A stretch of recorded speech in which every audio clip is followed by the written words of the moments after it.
As you can see behind me is a fire extinguisher. Normally हम पानी का इस्तेमाल करते हैं आग को बुझाने के लिए, लेकिन अगर आग किसी इलेक्ट्रिकल शॉर्ट सर्किट की वजह से लगी है या ऑयल में लगी है तो हम पानी का इस्तेमाल नहीं कर सकते हैं। ऐसी सिचुएशन में हम फायर एक्सटिंग्विशर का इस्तेमाल करेंगे।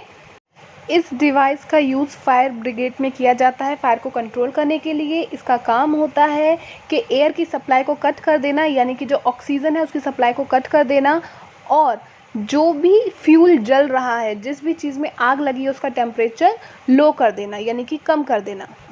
जब किसी इलेक्ट्रिक अप्लायंस या किसी ऐसी चीज़ में आग लगती है जो बहुत तेज़ी से फैलती है, फॉर एग्जांपल पेट्रोल की वजह से आग लगती है, तो कार्बन डाइऑक्साइड है वो बेस्ट फायर एक्सटिंग्विशर का काम करता है, क्योंकि CO2 हैवी होती है ऑक्सीजन से ज़्यादा, इसलिए यह फ्यूल के ऊपर एक ब्लैंकेट की तरह उसे कवर कर लेती है, जिसकी वजह से ऑक्सीजन सप्लाई कट हो जाती है और जो फायर है वो कंट्रोल हो जाती है।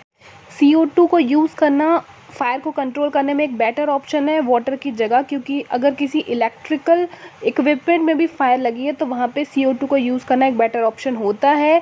When released from the cylinder it expand enormously in volume and cools down. जब भी CO2, जैसा कि आपको दिखाई दे रहा है, सिलेंडर में फिल है, यानी कि बहुत कॉम्पैक्ट है, कंप्रेस्ड है, लेकिन जैसे ही आप उसे रिलीज़ करेंगे तो वो क्या करेगी, पूरे एटमॉस्फेयर में बहुत स्पीड से फैल जाएगी और फिर कूल डाउन कर देगी टेम्परेचर उस फ्यूल का जिसमें आग लगी थी। इन केस आप पे फायर एक्सटिंग्विशर अवेलेबल नहीं है तो CO2 रिलीज़ करने का दूसरा तरीका हो सकता है कि जो ड्राई पाउडर होता है सोडियम बाइकार्बोनेट का या पोटेशियम बाइकार्बोनेट का, आप उसे भी छिड़क सकते हैं, स्प्रेड कर सकते हैं अपने फ्यूल पे, ताकि फायर कंट्रोल हो जाए। That was all. Thanks for watching.